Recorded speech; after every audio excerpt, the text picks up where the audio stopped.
பொங்கல் விழாவை ஒட்டி ஈரோடு அருகே நாட்டு மாடுகள் மற்றும் செல்லப்பிராணிகளின் கண்காட்சி தொடங்கியுள்ளது.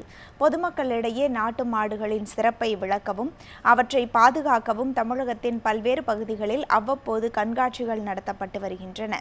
இதன் ஒரு பகுதியாக ஈரோடு மாவட்டம் கோபியில் நாட்டு மாடுகள் கண்காட்சி தொடங்கியுள்ளது. 3 நாட்கள் நடைபெறும் இந்த கண்காட்சியில் நாட்டு மாடுகளான காங்கேயம் இன காளைகள், பர்கூர் இன காளைகள் ஆகியவை இடம்பெற்றுள்ளன. இதில் ஆடுகள், குதிரைகள் என 150 வகையான கால்நடைகளும் இடம்பெற்றிருந்தன. இந்த கண்காட்சிக்கு வரும் ஞாயிற்றுக்கிழமை வரை நடைபெறுகிறது. நோக்கம் என்னென்னு பார்த்தீங்கன்னா, கலப்பின மாடுகளுக்கு நாட்டின மாடுகளுக்கு உள்ள வேறுபாட்டை மக்களிடையே எடுத்துகிட்டு போகணுங்கிற நோக்கத்தில் பண்ணிகிட்ருக்கோம். கலப்பின மாடுகளை வச்சு அதோட பாலை யூஸ் பண்ணுறதுனால பல கெடுதல்கள் நமக்கு தெரியாத, கண்ணுக்கு தெரியாத பல அனைத்து அந்த பாலே விஷந்தாங்க, அதைத்தான் நம்ம யூஸ் பண்ணிகிட்ருக்கோம். அது இருக்கக்கூடாது. அதுக்கு பதிலாக பாரம்பரிய நாட்டின மாடுகள்லேயே பால் உற்பத்தி அதிகமாக பண்ண முடியும். இந்த பாலை பயன்படுத்துறதுனால நம்மளுக்கு எந்த ஒரு கெடுதல் இருக்காது.